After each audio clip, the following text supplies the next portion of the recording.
বোন, আপনি প্রশ্ন করলেন যে হিন্দু কেউ মারা গেলে আমরা ইন্না লিল্লাহি ওয়া ইন্না ইলাইহি রাজিউন বলবো কিনা। আর লোকজন সাধারণত ভাবে শুধু কারো মৃত্যুর খবর শুনলেই এই দোয়াটা পড়তে হবে। এটা কোরআনের একটি আয়াত। এটা বলা হয়নি যে শুধু মৃত্যুর খবর শুনলেই এই দোয়াটা পড়তে হবে। যদি আপনার মনে হয় যে কোনো কিছু সেটা ঠিক না, যেমন ধরেন কেউ পড়ে যাচ্ছে তখন বললেন ইন্না লিল্লাহি ওয়া ইন্না ইলাইহি রাজিউন, তার মানে এই না যে আমি ভাবছি সে মারা যাবে। কেউ হয়তো ভাববে যখন দোয়াটা পড়বেন, ও লোকটা তো পড়ে গেছে, এখনো মারা যায়নি।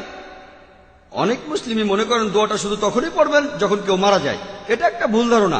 যে কোনো একটা ঘটনা ঘটলে, অপ্রীতিকর কিছু, তখন বলতে পারেন ইন্না লিল্লাহি ওয়া ইন্না ইলাইহি রাজিউন।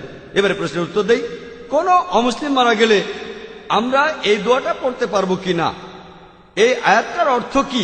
পবিত্র কোরআনে এই আয়াতের অর্থ হলো তার কাছ থেকে এসেছি, তার কাছে ফিরে যাব। এমনকি অমুসলিমরাও অন্য কোনো জায়গা থেকে তারা আসেনি, আল্লাহ তাআলার কাছ থেকে এসেছে। আল্লাহ তার সৃষ্টিকর্তা, আল্লাহ তার রব, আল্লাহ তার খালেক, আলহামদুলিল্লাহ। আর সে আল্লাহর কাছে ফিরে যাবে। এমনকি যদি মুশরিকও হয় তাহলে এই দোয়াটা পড়লে কোনো ক্ষতি নেই। হ্যাঁ, আপনি তখন তার জন্য প্রার্থনা করবেন না, কারণ একজন লোক যদি মুশরিক হয়ে মারা যায় তার জন্য প্রার্থনা করবেন না। পবিত্র কোরআনের একটা আয়াত, কেউ মুশরিক হয়ে মারা গেলে সে মারা যাওয়ার পর বলতে পারবেন না ও আল্লাহ সুবহানাহু ওয়া তাআলা তাকে জান্নাতে পাঠিয়ে দিন, এই কথা বলতে পারবেন না।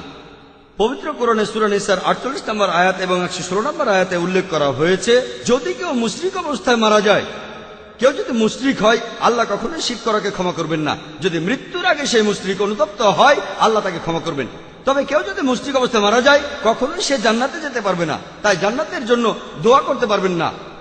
আপনি এই কথাটা বলতে পারেন যে আল্লাহর কাছ থেকে সে এসেছে, আল্লাহর কাছেই সে ফিরে গেল, এতে কোনো সমস্যা নেই। আশা করি উত্তরটা পেয়েছেন।